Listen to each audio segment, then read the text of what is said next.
before churches rose on every island, before Tonga was known as a deeply Christian kingdom, there existed an older spiritual universe, a world woven from chants, sacred mounds, ancestral gods, mysterious spirits, and an island beyond the horizon called Pulotu.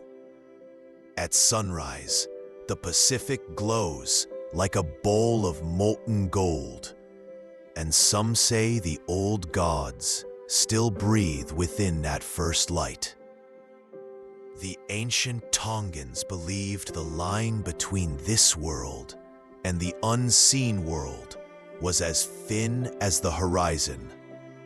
Villages were alive with stories of gods who shaped the land, spirits who loved and haunted humans, and priests who trembled when the gods entered them. But 200 years ago, almost all this knowledge began to fade. Today, we step back into that forgotten world. Christianity arrived in 1797, but by the 1830s, the old religion had nearly vanished. Missionaries wrote letters describing a people who have forgotten their own gods, meaning the memories were already slipping away. The reasons were simple. Many religious leaders converted. Old temples were torn down. Traditional chants were discouraged. Sacred rituals were replaced with Christian worship. New generations grew up without hearing the old stories. What survives today comes from a handful of sources. Caldecott preserved myths from Tonga tapu. Farmer detailed priests, taboos, and shrines. Mariner witnessed pre-Christian life firsthand. Reverend John Thomas recorded rituals, gods, and sacred places. These fragments allow us to rebuild the ancient Tongan spiritual world. The Tongan pantheon was not distant. It was intimate, tangible, alive. Tongaloa, god of the sky, a towering presence who lived in the heavens. Carpenter of the universe, protector of chiefs. Some believed he hauled up land with a cosmic hook. Maui, the firebringer, not a god, but a heroic ancestor. He traveled to the underworld, stole fire, and brought it to humankind. Some claim the first flames in Tonga came from Maui's hands. Hikaleo, Lord of Pulotu, a deity of immense power, appeared as male, female, or both, balanced between creation and destruction. The dead pass through Hikaleo's domain.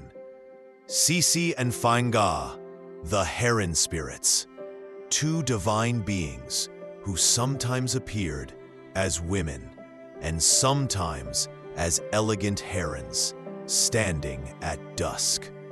Feke, the octopus god, guardian of the ocean depths, symbol of trickery, danger, and intelligence. The Tevalo spirits. Before Christianity, Tevalo did not mean demon. It meant original God, spirit being, ancient force, ancestor who gained supernatural power. These spirits lived in caves, forests, and banyan groves. Their presence shaped daily life. To ancient Tongans, the gods were as real as the ocean. The priest was called Taula Atua, the anchor of the god. When a god entered him, his body shook violently, his voice deepened, and villagers believed the deity's spirit was speaking through him. Every god had a sacred animal. Gecko, messenger. Owl, sign of death or divine warning. Shark, protector. Sea snake, Hikuleo's symbol. Temples were simple but powerful spaces. Wooden posts, woven mats, carved stones. Offerings of kava, pigs, mats, and coconut oil. During ceremonies, drummers beat slow rhythms. Villagers chanted. Priests entered trance. Prophecies were delivered. The voice of the god determined. War and peace, voyages, marriages, punishments, cures for sickness. This was the spiritual heartbeat of the old Tonga. Pulotu is the center of Tongan cosmology, described as an island beyond the setting sun, glowing with supernatural light, home of famed ancestors, domain of Hikuleo, the place where the dead continued their story. Some stories say a man could mourn his deceased wife so deeply that he journeyed to Pulotu itself, following the path of the spirits across the ocean and through the mist. Hikuleo would gather all the spirits, and the man had to identify his wife correctly. If he chose wrong, she could not return with him. The cemetery was considered a doorway into the unseen world, but the ocean, the great highway of Polynesia, was the path the spirits walked. Pulotu was not a metaphor. It was a destination. Even after Christianity took hold, some sacred sites retained their stories. Tangata Hamea, Vava'u, a burial mound built for a chief's son, feared for centuries as a place where spirits gathered. Lavalu Vekefu stone, La Paha, a cylindrical stone tied to the Tui Tonga lineage, a protective sacred symbol.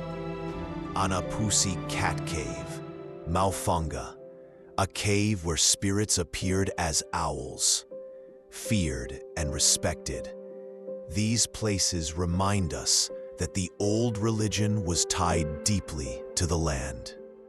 We have stepped into the shadows of an ancient world, a world almost erased, but not forgotten.